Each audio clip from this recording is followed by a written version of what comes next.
Hey guys, it happened again. Like, all my cameraman's doing is just touching the top. Yep. Okay. Is soon met with terrifying stumps.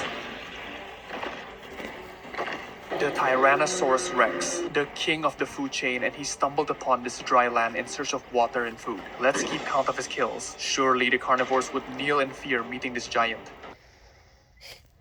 Anyways, the other carnivores had been endlessly fighting for food. Red with blood, even the herbivores turned to each other. The Triceratops seemed to be holding their ground pretty well, but that will of course change very soon. For now, the new kids on the block are getting to know the landscape and testing out their new ecosystem. Meanwhile, other deadlier testing subjects are just about to be released. Ivory has been bullying Coral. Wounded and beaten, but the Red Ceratops can still put up a fight. She's been surviving so far, but with newly collected mutations from the drought, now they got Spinoraptors to worry about too.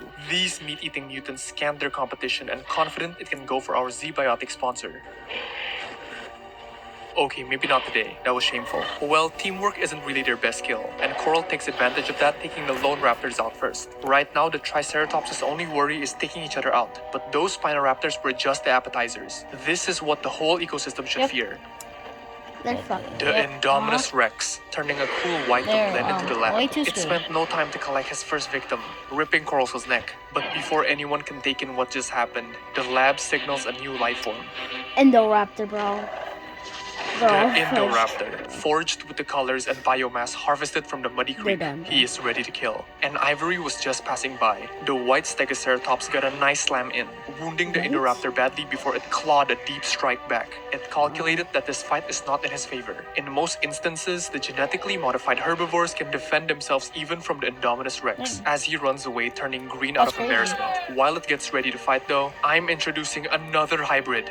Yes, I am not letting any of them rest with the Scorpius Rex, now adding into the mix some black poisonous spines and horrifying teeth only a mother can love. Who will survive the lab and later make their way to the main ecosystem? Well, the Indoraptor tried intimidating the Scorpius and quickly takes a deadly tail whip, killing him instantly. He's not here to play. It was the Indominus Rex's turn and he sized the new competition down. But again, a sharp black tail comes flying towards him instead. The small guy was much stronger than he anticipated. And you see, injected from the black spines of the Scorpius is a dangerous poison, forcing this Rex to rest and hopefully heal up. Unfortunately, weakened from the poison, Arven snuck up and is able to strike a fatal blow.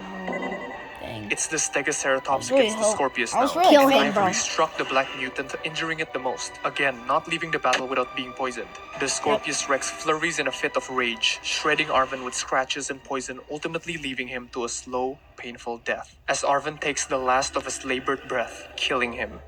Now it's Ivory versus the Scorpius. Who will leave the gates to the ecosystem? Well, first in our main ecosystem, the drought is at its hottest point, and the dinosaur is as stressed and frustrated as ever. Remember, there are 2 more natural events that will happen super soon, and trust me, you really can't believe how any dinosaur could survive the last one. But let's see what everyone's been up to. Well, for the new guys like Gecko, getting the hang of hunting is one thing, but going up against Ink, who's been here since the start, is something else, knocking him clean. Yet Astro, the other Allosaurus, still tries to fight. Ink, who will defend his crater with all his might, outbites the overconfident Allosaurus too. The Fishes is worth all the injuries. On the other side, Artie had been everywhere with no luck on food, but rather wounds covering his body. Weakened, the poor Ceratosaurus rests. This is his final sleep. But finally awakened from the forest is our giant T-Rex, deciding to pick a fight with a big competition already, Torp. A battle finally deciding which will come on top, T-Rex or Triceratops. I guess sometime else. For now, the scattering Dryosaurus will do. Even the neighboring Torosaurus gets bullied. Poor guy defended himself though. Go free, my child. But everyone is suffering. And an Apatosaurus dead from dehydration became a very dependent source of food. Water as scarce as ever, and herbivores lucky enough to scrape a few puddles. Sounds extremely sad, right? So let's add more dangerous dinosaurs to make it even worse. Like the don't forget to subscribe-osaurus. Please subscribe. Anyways, the Stegosaurus is making an entrance. The T-Rex actually tried taking down a Stego multiple times but failed each time. Even other carnivores too. I think they're stegophobic. Even got this white Stegosaurus beating his own brothers and sisters. What a freak. The Australophinators, coming down from forested mountains, fast and vicious, they're looking for prey. I mean, Exhibit A. Nothing. You're so dreamy. And in the rock fields, their own Ankylosaurus. Safe to say the muddy creek and fields have been absolutely dominated by the Carnotaurus, and these different colored boulder weapons will contend them. Bumpy. For now, they're That's thirsty, Bumpy. and our large carnivores That's have his been name? thirsty for territory as well, with our T-Rex and Allosaurus Astro striking each other with struggled bites. Both went their way, but no, look, who's in the bushes? Hey. This just shows how well our Ostras can That's camouflage, and our herbivores need to be more cautious. Let's see how much more minutes. 16 more minutes. I mean, no. Same goes to our Muddy Creek 16. dinosaurs as our next dangerous 11 titan more is minutes. 11 more minutes. Stepping from the darkness is the Tarbosaurus. Transported here from our maze video, he's settling in just nicely. Sorry, Unlike our Carnos who's been wrestling our new spiky friends, it bites the tough armor and the Ankylo replies with a large blow. Trying to attack back, the spike ball tackles it first. Yeah, just give up bro, it's okay. But the Tarbo on the other hand is another level, going for the neck of the Ankylosaurus and viciously eliminates it. Our last Ceratosaurus, Juno, seems skittish, and the Australovenators are outwitting the herbivores into an afternoon snack. But something is making our herbivores come out of hiding. Tell us in the Something comments is what brewing in else the sky. videos to Our react. dinosaur clasping Scary, on their final funny, surge of any. energy to survive is about to experience the next big natural event. Following the deadly drought, the ecosystem recovers with a devastating storm. This recovery phase floods the whole scape of the mainland ecosystem, leaving almost no corners without water, obviously increasing the water supply significantly, as well as the vegetation that sporadically grew across the terrains. And this will definitely attract many dinosaurs that will come super soon. But this isn't all good. Yes, you see, despite the herbivores having newfound strength and energy, able to feed on waterlogged plants, with the flooding, the water will slow down any runners significantly, putting the carnivores at a slight advantage in terms of hunting. Not to mention, the heavy rains had broken down the walls between the mainland and the Muddy Creek. And you know who that land belongs to. The Carnos are already curious and heading towards the forest line. But that's not all, as increased humidity had short-circuited the gates of the lab, opening the world to the horrors of genetic mutated dinosaurs. Yes, everyone, and now our hybrids are about to meet. But that won't be the end of the lab, don't worry. Firstly, territory for herbivores are back to claim, and Brute takes it from a poor Torosaurus by slamming it hard and wounding it badly, with a strong blow to the head, killing it. Same goes to our Allosaurus Astro, who thought he could challenge the T-Rex to become the new alpha. That didn't really work out too much. That's crazy. Though speaking of alphas, when a strong Bonnie comes looking for shelter in the lab, another apex had been waiting inside, stopping to leave Bonnie alive because the Rex smelled freedom, as the exit of the lab presented itself.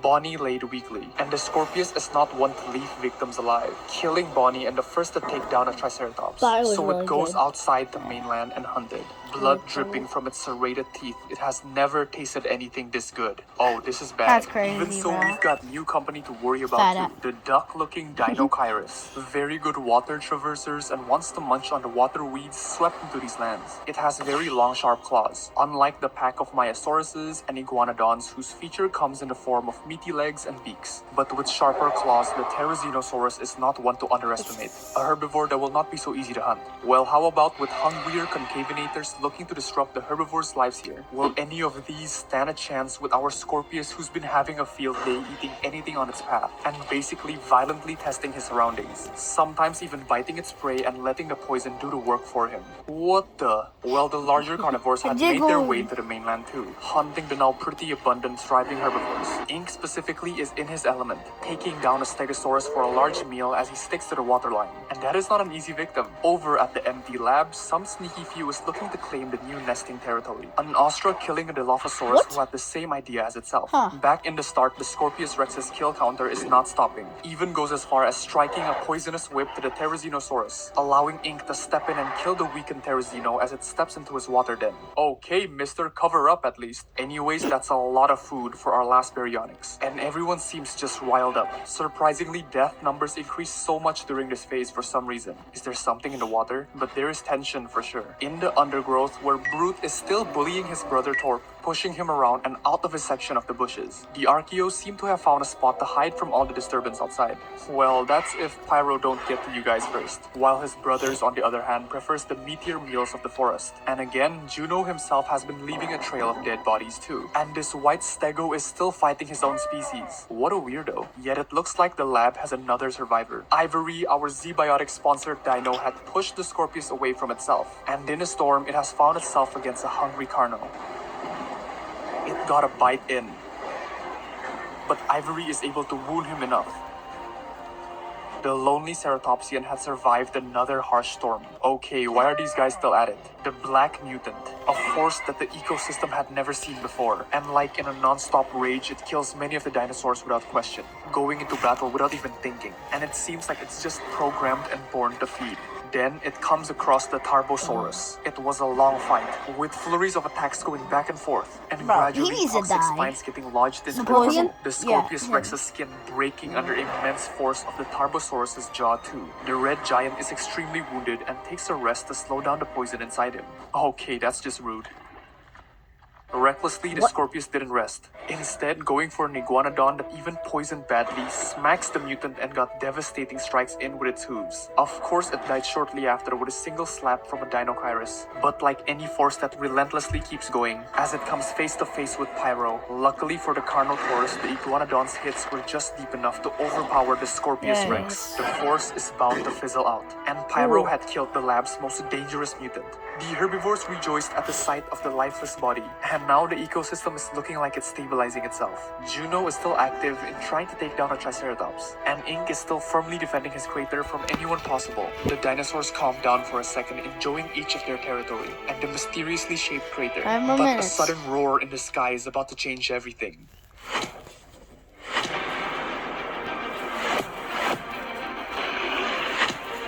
The apocalypse. Our dinosaurs survived the meteor shower that had devastated the lands. The ecosystem that was just about to flourish now lay barren and destroyed down to a field of rock and craters. Some big enough to trap large dinosaurs. Now we know where the craters are from. A land that is bound to experience a catalyst and restart again. With no food and no water, there is simply just one challenge: to survive until the end. Our residents are recollecting themselves, and tiny patches of vegetation become the only desperate source of food for these herbivores. But there's something else. Meteors had crashed into the lab, leaving it abandoned and spewing all the biochemicals out, causing a floral bloom.